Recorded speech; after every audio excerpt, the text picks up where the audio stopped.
Welcome to my channel. This is Mario Lloyd, also known as Real Estate Guru PK. On this channel, we talk about my real estate endeavors. We also have the top real estate producers and the top entrepreneurs in the country. Be sure to click the link below with Justin P with his Support Black Colleges marketing course. Also with Jason White's Crack the Code affiliate link, click that below as well. Also to support the channel, Webull, M1 Finance, Chase, Discover, Robinhood, and Public, a stock trading app. We hope you enjoyed this episode. This is Real Estate Guru PK signing out. Welcome. We got the good fellas at Prime Real Estate Network. How you fellas doing? Yes, indeed. Man. Appreciate you for having us, man. Appreciate y'all for coming. Yeah. Where y'all want to start off at? I mean, well, Happy New Year to everybody. Yeah, man, right? Okay. That's a good way to get into it. You know, Happy New Year. first week of the year, man. Great expectation. You know what I mean? Really excited about what the year has planned, man. Looking forward to just getting after it. Yeah. How'd you two meet? Great question. So shout out to J5. Right, it is Capital J5, Side Fraternity man. Incorporated. Today is our Founders Day. Myself and Rick are actually line brokers, but we met at Stephen F. Austin University, about 3 hours away up in East Texas. Both of us were collegiate athletes. My scholarship was in football. His scholarship was in track, but I also What year? I'm sorry to interrupt. No problem at all. Rick got there in 95. I got there in 96. Yeah. See, I went to Stephen F. Austin, 97. Okay, see, I knew you looked familiar. That's what I was saying. When I said that, that's what I'm like. 97, I went there for 1 year though. Okay. I walked on the basketball team. Yeah, so was Phil Yates there playing? Was Yates playing when you was there? He's about the coach? No, Phillips Yates was. Nah, he was on before. our They had before Phil. Patrick Guster. Yeah, he was there with Pat Pat- Gustus from Yeah, Dallas. and some other cats. I Okay. can't remember. Yeah, but that was the main. I knew you dude looked up there. familiar, man. I'm very Yeah. good with faces. Well, names man, not you so gotta well, you're but I was familiar like, with He faces. I take. know I don't look the same. Nah. yeah, Stephen F. So that's kind of like that's where we met at, and so we just been rocking pretty much since then. Different journeys, but since then. Yeah, you know, it's funny because like Larry said, we met in the dorm. First time I think we met was probably in the laundry room washing clothes or something like that, where boys wash clothes on the weekend. And it's funny because when you in college, first thing you ask someone is where they from. Where they from? Yeah. And then you be like, oh, okay, yeah, I'm from H-Town. Oh shit, I'm from H-Town. Yeah. Then it just turns into, oh, what school you went to? Yeah. Boom, boom, boom. Might have mutual friends, might have same churches, might have visited a church on that side of town, that type of thing, man. So it's just funny how those chance occurrences, chance encounters. Because I know when I went up to Nacogdoches, I felt like, man, it ain't gonna be nobody from H-Town up here for me, but this the country. Yeah, it was the But country then, too. You're right, then you get there and you realize there's people from Houston, Dallas, and all over. That school has changed so much. I went back probably 10 years ago, and I was like, man, this school is like twice the size of what it was. It's probably even bigger now. It is. We go back every year for homecoming. Yeah. So we were just there in October, and like you said, it's twice the size. All the things that was going on in '97 is truly then exploded now, right? Even the way that it looks, right? Yeah, More of us involved. So yeah. No, and I want to give a big, huge shout out to everybody up there at SFA because like you said, it has grown a lot. And I feel like the school has done a good job of getting the name and the brand out there more. Yeah. So as you travel around the country, you might wear a purple t-shirt with SFA on there in the airport. They made it to the tournament. Right. Like I said, it used to be a time nobody recognized the shirt. Now everybody can recognize When I the told Stephen F. people Austin I shirt. walked on the basketball team, they're like, oh man, you must have been awesome. They weren't that good back then. To be honest with you. They were Division I. I was just trying to get in Division I, you know? Yep. But they're good now. They are, man. And shout out to NAC. We were one of the only two schools left in Texas that were not a part of a bigger institution. So now we're Stephen F. Austin, University of Texas. So we haven't started the marketing promoting of it, but what it does is it really helps strengthen our degrees, that people that have gotten degrees from there. So shout out to SFA for that. Yeah, get this brand out there more, man. So it's I good. sit on the board. That's why I be dropping them. I'm assuming y'all graduated from there? What y'all get degrees in?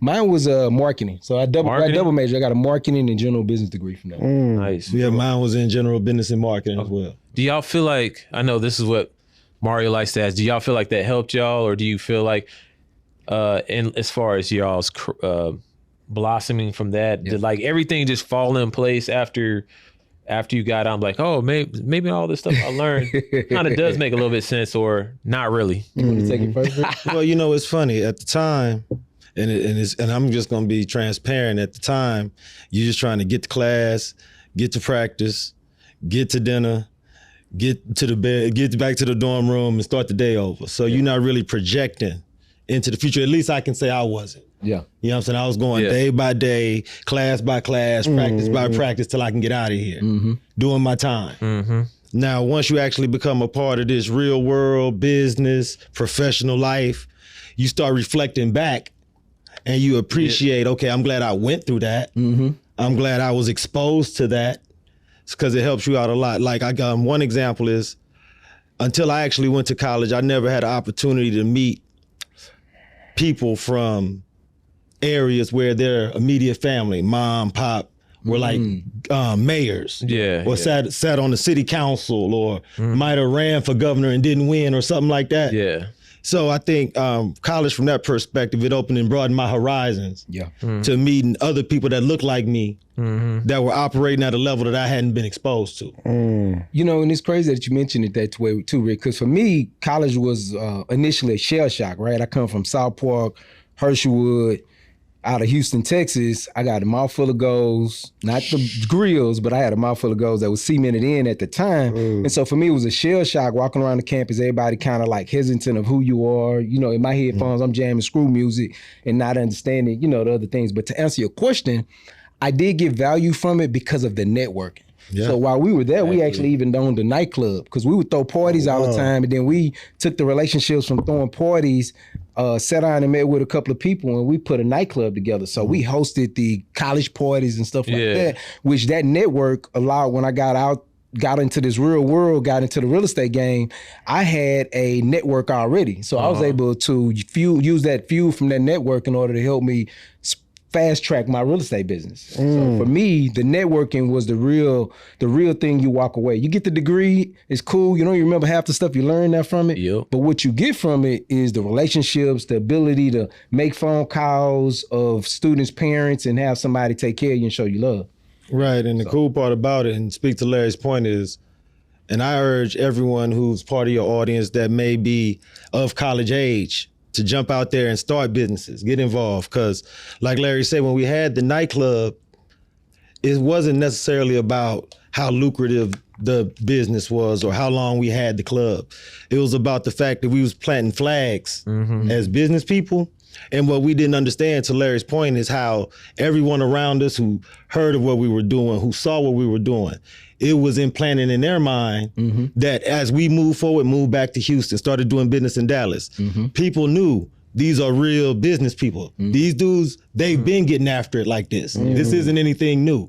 So there's a certain amount of credibility and there's a certain amount of expectation that comes with getting involved young and win or lose, sink or swim.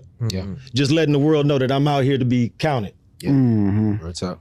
Everything I feel, sorry. No, go ahead. Everything I feel like in life, you might not feel has value, but builds on itself. Yep. I agree. Like one little thing leads to another. So yeah, I agree. Like even college, a lot of stuff, I didn't get any value out of it. But then I look back, it gave me the discipline, the confidence. That's the big thing. Like when you get a degree, like I didn't think I was gonna be able to graduate high school, but I got me a degree, which I never thought I was gonna get. So you know, and it's funny that you even mentioned that. Like I think about this because when I talk to students or when I play this back in my mind, when I was in high school, first off, my grandmother was a Cool Cup lady. So for those of you that know the sweep shop, the Cool Cup lady, people knocked out our burglar bars and she gave them candy and stuff like that, right? Well, even in high school, I sold candy, which it relates to my real estate companies where I walk through it. When I sold candy, I got good at it, and then I got other kids candy boxes to sell on different hallways for me. So I duplicated myself.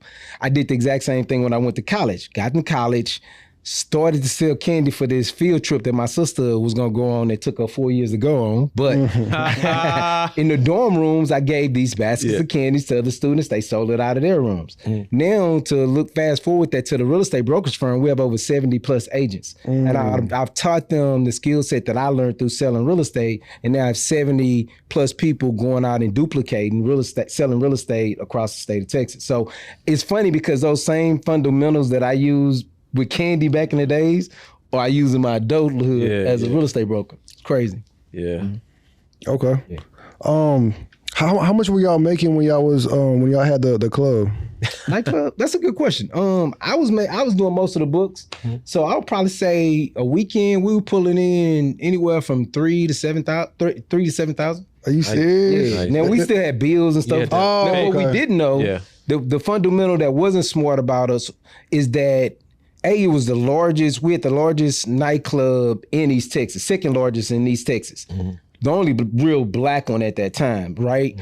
And the only challenge with it is because it was so big, it was very difficult to do things like get the liquor license that we really needed. So we had to come up with ways in order to provide these wristbands that we really needed a liquor license to be successful. So that money was coming off of us renting it out to fraternities and hosting events, charging an arm and a leg to get in, which ultimately came back to bite us. Oh, okay. And right, because the main thing and the biggest lesson that I learned, especially throughout that experience, was the value of owning the real estate. Yeah, big part of it. The thing that cut into the profits the most was paying rent. And then to Larry's point, you start realizing how much money you leaving on the table and not collecting by not having the liquor license. So from that standpoint, we had a great client base. Big shout out to everyone who went to school during that time, man, who supported Club Platinum, man, because, it's funny. I've never had the opportunity to just publicly thank everybody who showed love during that time. You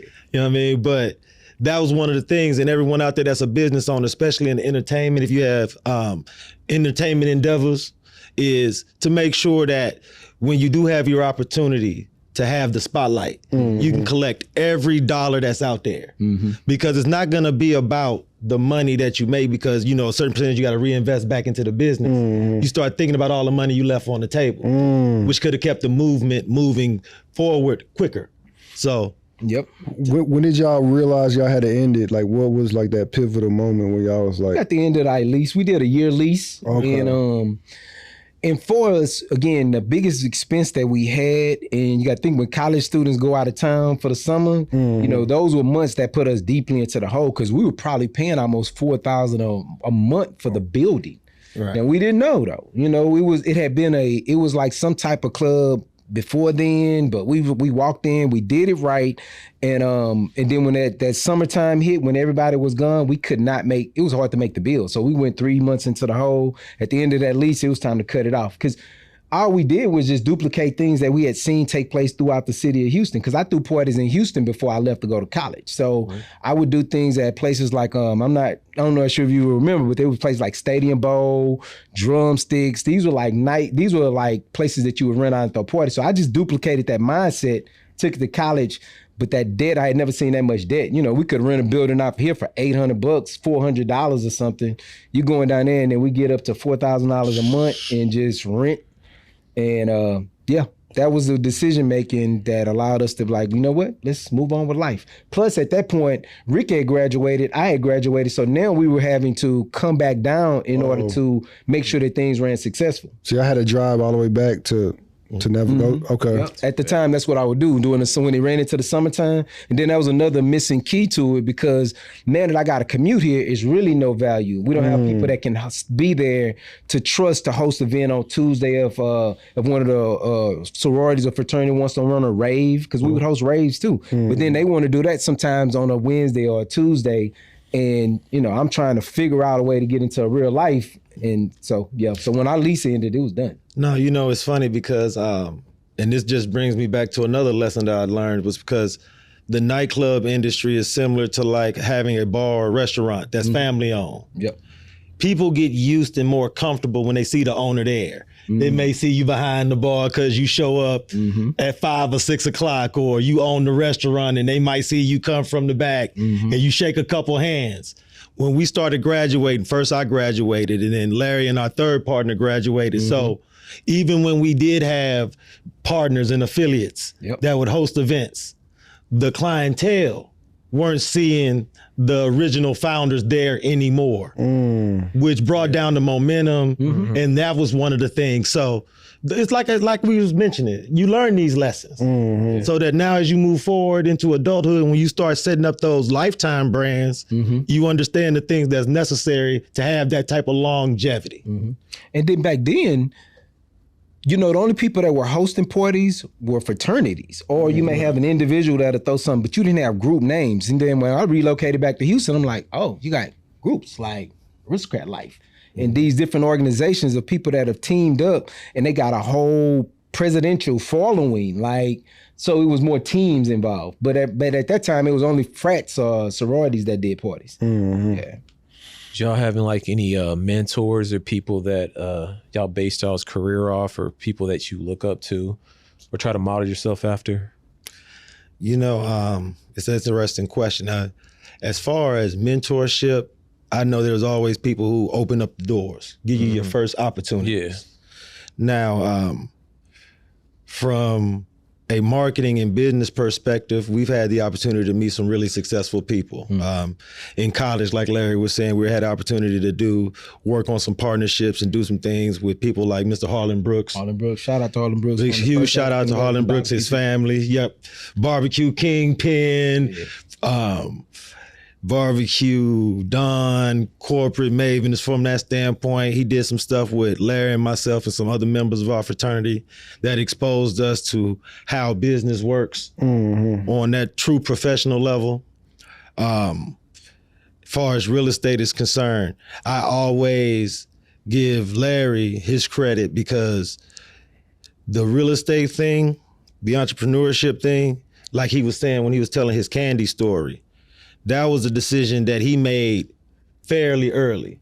It's almost like when you hear people tell stories about being the dude who lived around the corner from Prince. They'd be like, oh, he was 6 years old and he was just sitting around singing and dancing in front of his house and people thought he was crazy. But then you see that that's just what it's gonna be. Larry, like you said, from the time he was selling candy, and he was the first person that I was around in my circle of friends who brought up real estate from a careers perspective.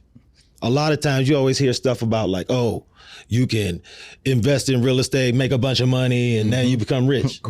Right, but nobody ever talks about real estate as a career-long, family-sustaining career. And from that standpoint, he exposed me to a circle of people who were already working from that standpoint. So for me, that was a plus. I didn't always look at building companies from that standpoint as something that I wanted to do long term. Because of course, when we're young, you always have other aspirations, things you've done. But from a real estate perspective, I give kudos to people like Larry. The first real corporate real estate professional who gave me my chance to be involved in real estate from a corporate sales perspective was a fine gentleman by the name of Mr. Brenton Cook. And he's a Noop as well. So big shout out to B. Cook on Founders Day.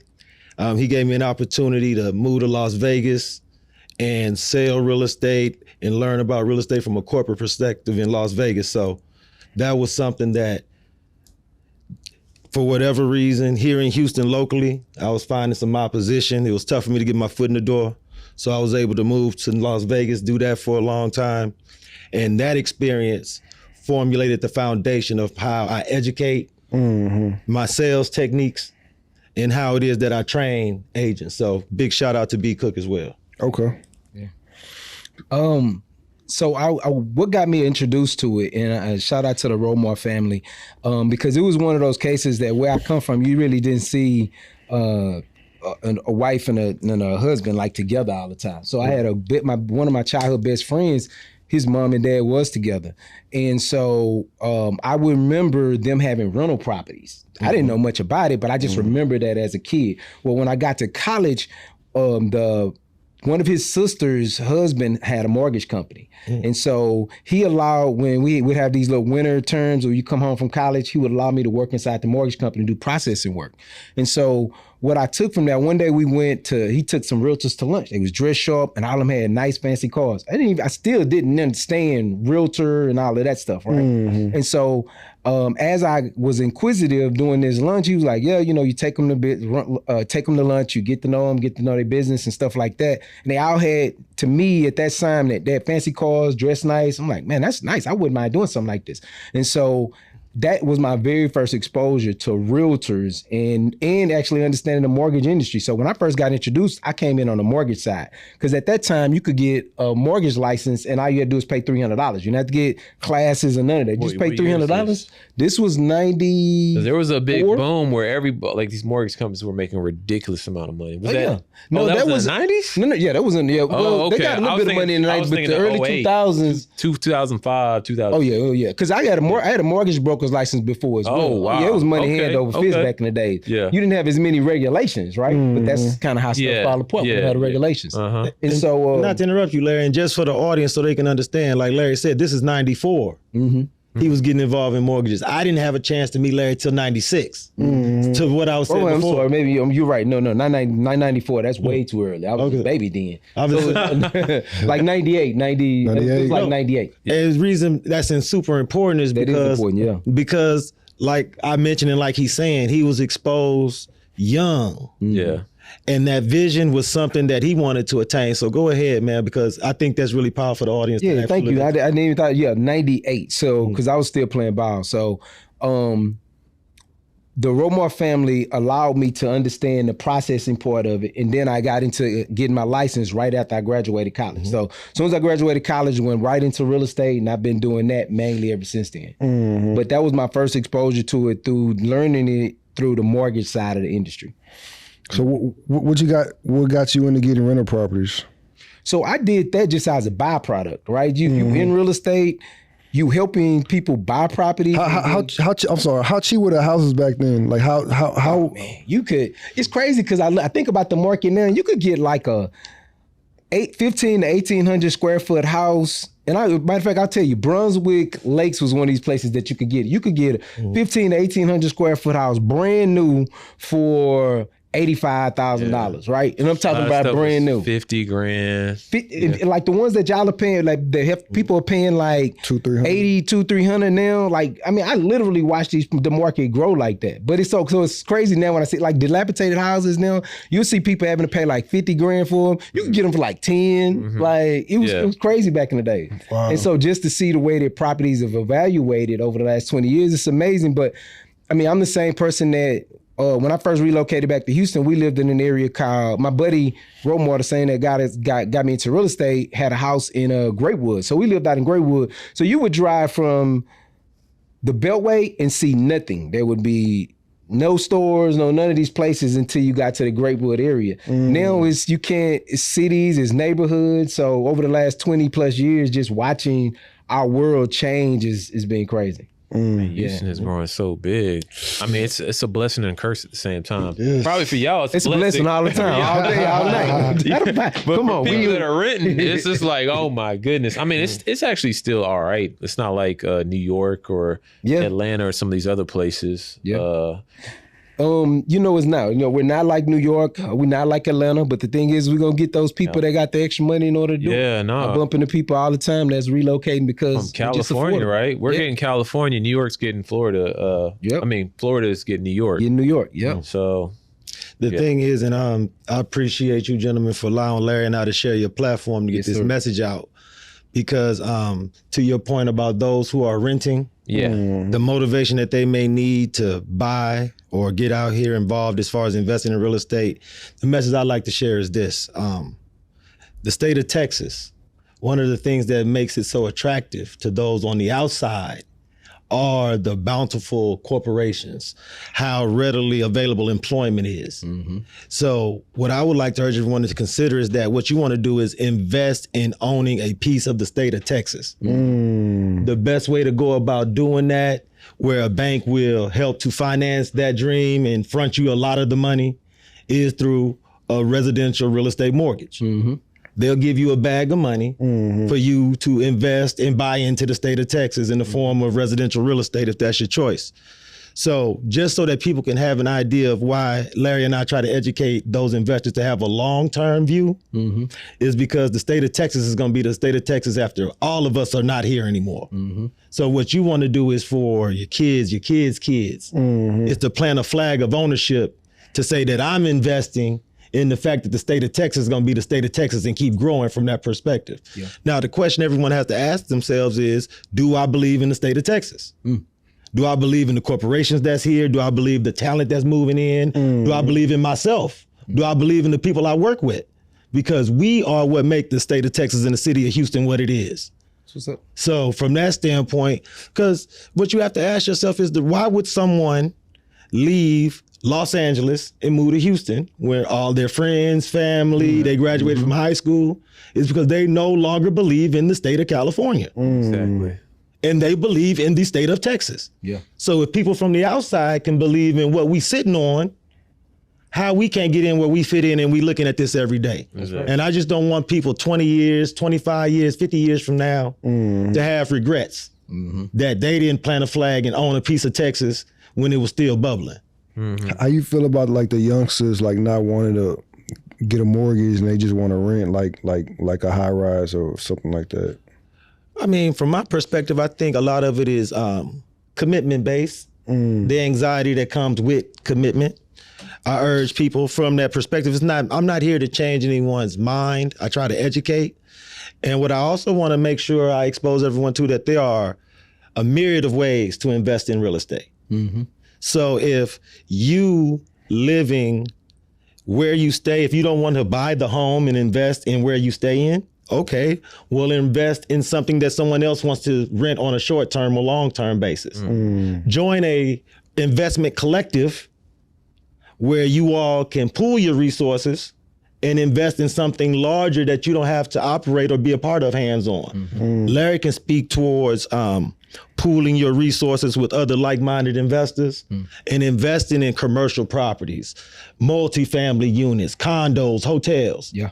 So if you are someone who loves the high-rise life and want to come out on a balcony and feel like Tony Montana, that can happen. Yeah. But what it is while you making this money, you want to make it dance for you. Yeah. So let's say you don't want to Like put that, make it dance. you gotta I make the money like dance. that too. So Larry, Make that money dance so for Larry, you. for the audience, speak towards your experience as far as being part of a pooled investment group, investing in commercial and multifamily units. And why that works for you. I think it's amazing. So I try not to be negative when people want to live whatever that lifestyle looks like. Absolutely. Like I mean, when I first got into real estate, I bought the fancy cars and all the stuff that I now as a more seasoned person look at is, I could have had that working for me, right? But I had fun when I did have it. It served a different resource. So a lot of times now when you're living that life, that's fine. It's okay. But like Rick said, at least have your money working for you in some sort of way, right? Like one of the things that I enjoy is I do pool with other investors or other people, your Chris Synagogues and all these other people that your Brittany Rogers, they have communities that they're building. I am a passive investor. I don't mind giving some money here, allowing my money to dance for me, and then get back whatever that return looks like. And so I think that if you do want to live in a high, it's cool. There's nothing wrong with it, right? Like at that, if your financial goals are allowing you to do that, then do that. But at least have your money dancing for you somewhere else so that you not looking up 10 years, 20 years from now and you like, man, I could have been, that money could have turned into a different kind of bag for me, right? Like again, my money had fun with me when I was younger, but I don't regret any of the decisions because, I mean, they served its purpose. How y'all feel about, not how y'all feel about, what made y'all come into podcasting? Like what was y'all reasons? You know, it's crazy.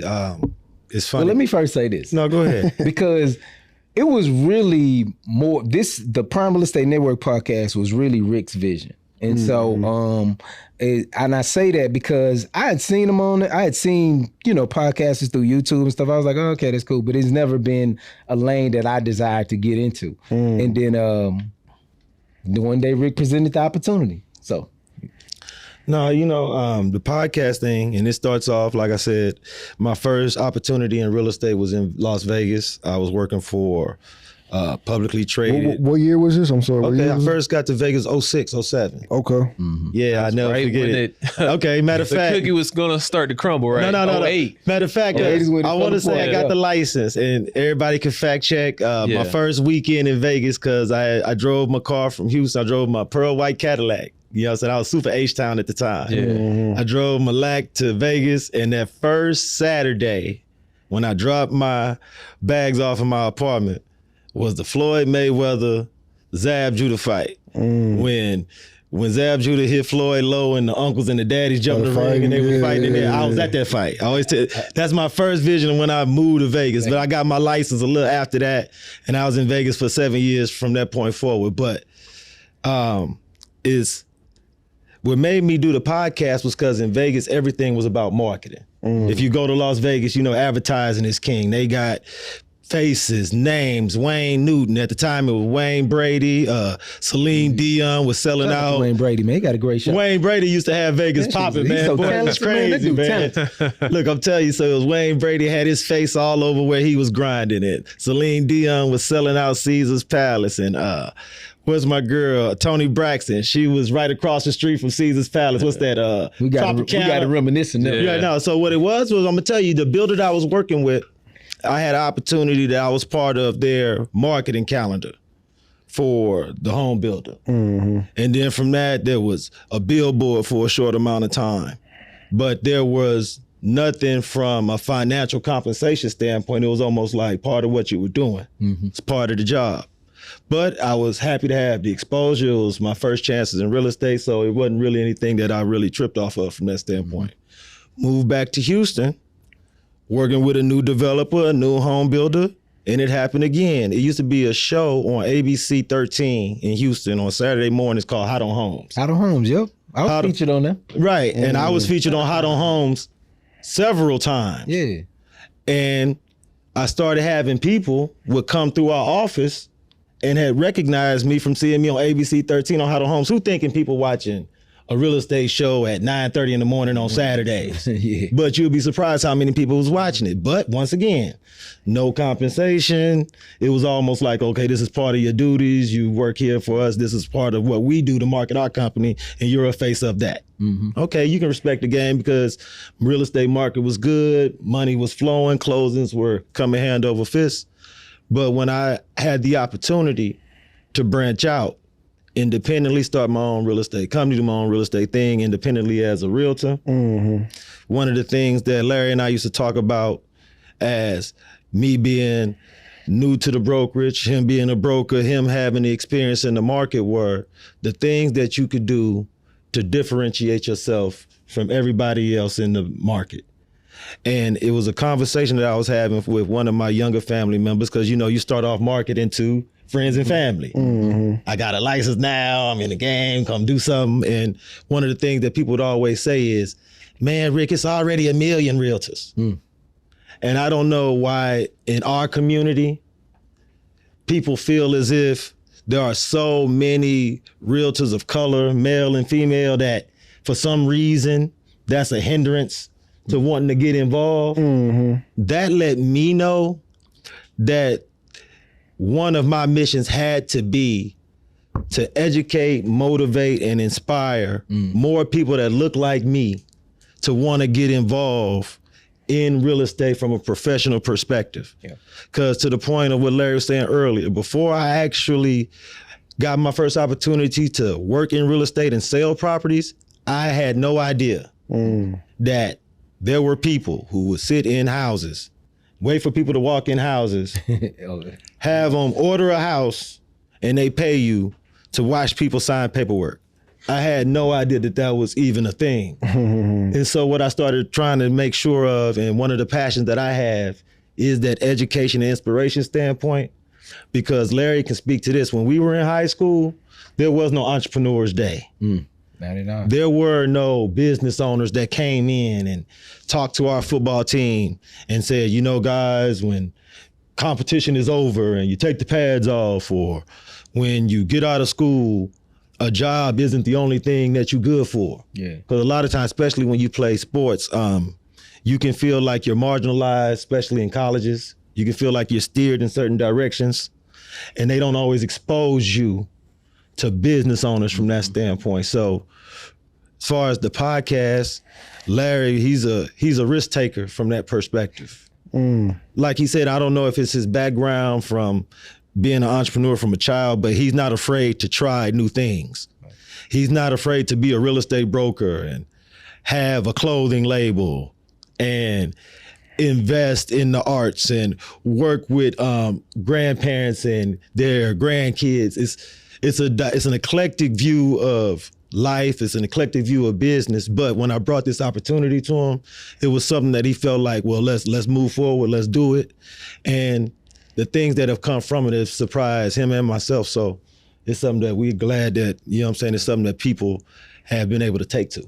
Been years too. What we just did episode 205. 205, man. Congratulations. That's big. Been like it's real 3 years, big. I think, huh? Yeah. 3, 4? Yeah, man. Appreciate everybody, man. All the guests. Shout out to you. Thank you so much. You held it down for us, man. Appreciate it. And for your audience, man, the cool thing that makes me feel so good about sitting in with you fine gentlemen, I appreciate y'all, is that we talked about, please, we would love to do your show. We would love to sit in with you. Anytime is an opportunity, let us know and we got you. So it's good that everyone out there in the audience can see the game come full circle and do a 360.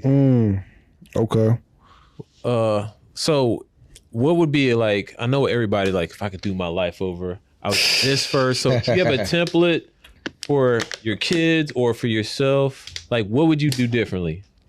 Or what would you advise the average person to do? Not just you, just if you were just giving some advice. That's a great question. Easy answer for you. I don't know. Keep it real. I don't know. I mean, I like my journey for your though. little daddy though? But so that's a great point, right? Right, so right. there's certain things that, you know, but I only got one, so I can speak to the one 16-year-old that I have. Word up. But I do remember having a conversation with my 16-year-old when he was 5. And I said to him, son, there's a lot of opportunities in here. Now, you getting ready to start school, and I need you to know how important this is to you. You gonna either get an academic scholarship, you gonna work to go to school, or you gonna get an athletic scholarship. Yeah. I'm not paying for college. That was always my giving, because I know it's a lot of opportunities out here that can make that difference. Now, we look at this, and it's been many years later, he's 16 now, still ain't had no job, but I mean, my thing to him has always been, I want your job to be making me good grades. He's an A and B student, and I want you to participate in school, meaning be an athlete. He's in the 10th grade. He plays on his varsity football team at Manville, and he is active in other things in school. So that's your job for me. You give me good grades, you participate in school, I'll finance what it is that you want and whatever that looks like. And I do plan on keeping that up. Now, when I was young, that wasn't an option. Like, you was gonna go get a job at 7 if you wanted to, you know, like, quick. I was cutting grass at 7. It was just what it was. So now I say this. If you ask my son, he would probably say he wants to be in real estate because he's seen his dad do it his entire life. But if you ask his dad, if he just decide to start with the journey of going to college, continue to play football, because if he desires to be a professional athlete, I think that we can do it. I don't dishonor that vision being something that can take place. I've seen it. I've had best friends that have achieved that larger than life goal of playing professional sports. And so I know that that's doable for him. If he chooses to want to go that route, we'll try that route first. But after that, if he's in school, we're going to get a degree that we can use that can make sense for us, right? We don't have any attorneys in my family. I want him to be an attorney. If we get us another high-powered attorney, instead of taking us, right now I could probably hold down by 3 to 4 generations. We get that attorney, we might hit 10 generations. So that's a lot of work, though. When I mean that, my first degree was in criminal justice.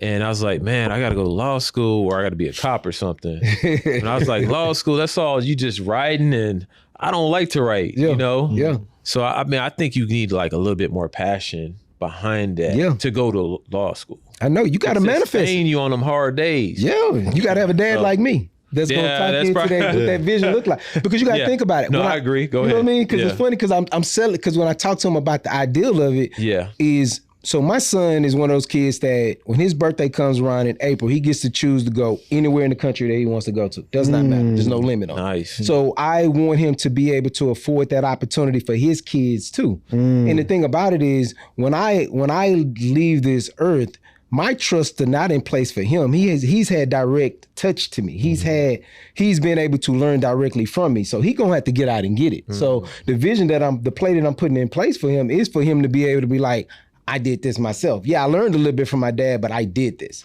Now his kids may be different. So, I think your original. I don't know if I got to the answer to the question. No, that was a good dialogue. I like telling with my little dad. I'm telling him right now what he gonna do. Nah, man. I think your original question was, do I have any regrets from when I was younger in business or. Yeah, and I do, and it's. I'm glad you asked me that question because I want to hear. No, I want to hear this. So I'm gonna give you this game on. I'm gonna get this game on camera because, the value that Larry and I had from an experience standpoint is that we were adolescents, teenagers, adults, pre-social media, and now post-social media in this information technology age. When I was 27, 28, 29. That's when I was in Vegas. And for those business owners and entrepreneurs, that's the sweet spot. That's when you're young enough that you're having your best ideas, but you're smart enough and experienced enough to be passionate enough to put a real business plan in play. Yep. One of the things that I was surrounded by in Vegas were hotels, casinos, and all they do is want your information. Get a player's card, join this, sign up for that. So my biggest regret is that I didn't data mine. I didn't stay down with all the people that was down with me. And big shout out to all my West Coast people, man, that may ever see this. Just know, man, it was my bad. I'm tripping. If you hear the sound of my voice, reach out to me on social media, man. Rick D still down with you. Because for real, I learned in business classes, reading books, and Larry will tell you this. You don't need 1 million customers. You need 100,000 loyal customers. And when you keep those personal interactions. Now, right now with social media, people feel like it's easy because if you follow me, that means you down with me. But it'll be people who follow you who don't really like nothing about you except for the fact that they like the clothes you're wearing. Or that's true. You feel me? So those personal interactions, I tell everybody out there, man, have your information resource, have your data mining technology on deck, have it so that when you make that real connection in real life, because that's rarer than it used to be. We don't meet as many people face to face as we used to meet face to face. So the people that you meet face to face and you can make commitments and connections and partnerships, keep those close, keep that information close and keep reaching out to them. What you call it, Larry, those touches, those soft touches. Yeah, them soft touch relationship Because those are the people that you can invest in their companies, work with them, buy their goods and services. They can invest in you and your companies, buy your goods and services. Because as you grow that pool of people, the success ladder, you just automatically start climbing it. So my biggest regret is that when I was early and I was meeting people from all over the country, because in Vegas, I was meeting people from Canada, people from Asia. It's because it's an international destination. I was meeting people there that I never had the opportunity to cross paths with, but we had a great conversation. We shared a drink over. We both hit on a game at the sports book at the same time, and I'm high-fiving with dudes I don't know. Yeah. So from that standpoint, that's my biggest regret in business. Okay. Where do y'all feel like the real estate is? I mean, it's been like a tremendous real estate boom the past like 13 years. Usually real estate cycles like every 7 years. You have like we ain't seen it. Do y'all think it's just going to continue to keep going? Especially, this is a serious question with the high interest rates. Yeah. Or you think interest rates might go back down or what? Well, here's the thing. When I first got into real estate, interest rates was like 15%. So I mean, they said it. I read that in '81 it was 16%, 20%. Yeah, like even like in the early '90s, like right around when I got licensed, like interest rates was like high. So you know, it wasn't like now is not a shell shock for someone like myself that has been in it so long. But so I'll say this: there's always going to be people buying and selling. I do believe that our market is not going to see a crazy recession like we saw in 08. You know, I remember one day I watched 82 mortgage companies go out of business in one day. Like they were closing down in hours. But the reason why I say I think that we'll see more homes pop up on the market because you're gonna have people that used that didn't do right when it came to things like the PPP loans. They use these to acquire properties that they cannot sustain. They bought bad deals. So you're gonna see some foreclosures come from that that's gonna pop up on the market. So those that are people that are investors that are maybe looking for an opportunity to do some buy and holds, those things are gonna pop on to give them opportunity to be buy and holders. People that are getting into this industry to be licensees like myself, like Rick, and I'm an advocate for it because I go to Champions every week. I go to Champions and I speak to their student body about people getting licensed and getting into this industry. When I got licensed, I think it was about 12,000 licensees in Harris County. Now we got over 50,000 licensees in Harris County. Now, is everyone doing business? No. But is it an occupation that's going to continue to grow? It is. And so this year, 2023, it'll be another amazing year in real estate. People are going to do well. Deals are going to be closing. Everybody's going to eat. And I don't see us having like huge crash like 08. 08, we were giving people houses. You would go down here and Rick would be selling a $400,000 house in Vegas. You give it to a teacher making $30,000. How's she gonna sustain that mortgage after the ORM come around? And that's what it was. They was doing too many ORMs. ORMs matured. You didn't keep your finances in place because you was struggling to pay the note already. Now you go from paying $1,500 a month to that ORM to $8,000. Oh, I'm losing it. I mean, within the last 2 years, I think the interest rate from 2 point something, 3 point something to like 6 or 7. Right? That's crazy. That's like you had about a $300,000 house. You're paying $1,500 a month, and if you got an ARM, like you just said, now you're paying $3,000 a month. Yeah, that's like crazy. That's pretty devastating. And but that's what it was. We talked to somebody. I can't remember. It was the couple that we had, Sheldon's. and they were like, I don't think it's going to change that much because they're not developing as much. And that's not, so the demand, you're not going to get that demand side because they're not building as many houses. So the house values are not going to drop as much. That's what he said. So he's a developer. Yeah, and so, I'm not against it. I think that's a good one. I think another thing that we're going to see a change in, right, is probably in about the next 5 to 6 years, you're going to see all these people that built all these huge houses on the outskirts, those houses start to lose as much value because if most people are not having 5 and 6 kids any longer. Now you are narrowing it down to 1, 2 childs. And so these homes with 6 or 7 bedrooms are not going to be as valuable as they used to be back in the day. So I see you're going to see a lot of people moving back into the city. The city's going to start to build up a little bit more. And those high rises that we were talking about are going to be things that'll jump on the market for sale. Gotcha. Yeah. Nice. Okay. I'm gonna ask y'all. We're gonna end it right there. Well, I'm gonna ask y'all like an either or question, and then we'll end it right there. That's cool. No doubt. All right. Rental property or Airbnb? I would say rental property. Rental property. I do rental property. Rental property. Yeah. Stocks or NFTs? Stocks. Stocks or crypto? Stocks. Money or equity? Equity. Wait. Hold on. I like cash. Hold on. Here's the thing. Equity. Yeah, because I'm thinking about the long-term equity. You could work that out.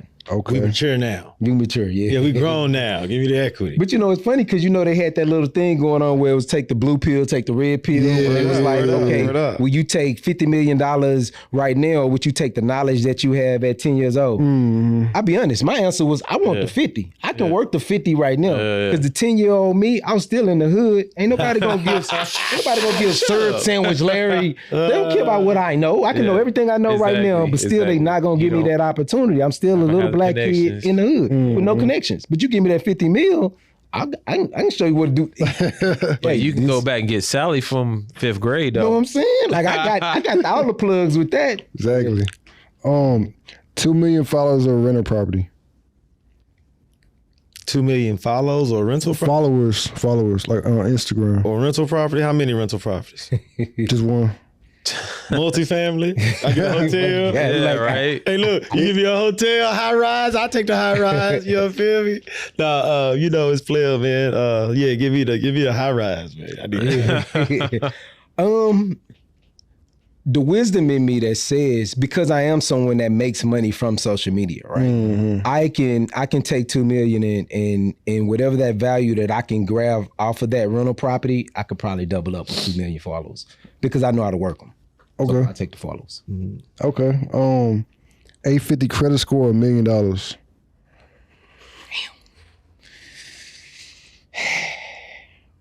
I'm gonna take, now I got an 800 plus credit score, just shout out to Beezy, I gotta say that. But only reason I'm gonna take the meal It's because I got ways I can work that. And you know, Pretty good. I got it. But and it's I funny got the leverage because of the credit. But I'm cash just is saying. king. and then we laughing and we cracking jokes, and I take the meal ticket too because my credit score is live. So, and I guess it's easier for us to say that because our scores is already top notch. So it's like, nah, give me a ticket now because I'll make the ticket play with my 775. So whatever it is, I can still make that move. But right now, I would urge everyone who don't have an 850 though, make that your goal first.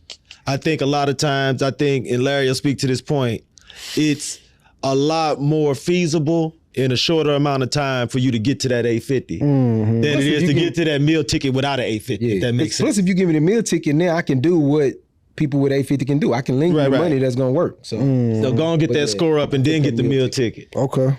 Because when you get the score up, they'll give it to you. They'll front you the meal. Yeah, they will. Turo or Airbnb?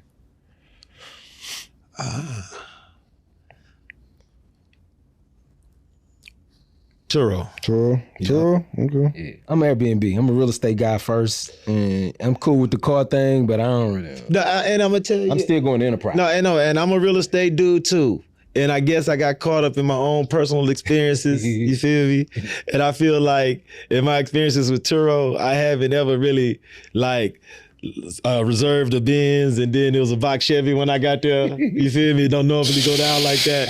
But sometimes with Airbnb, Larry and I, didn't we have a discussion over like Airbnb horror stories? But it happened. Yeah, with the comedian on the show. Mm-hmm. And that happened. So from that standpoint, but that's funny. Yeah, I'm Airbnb. Airbnb.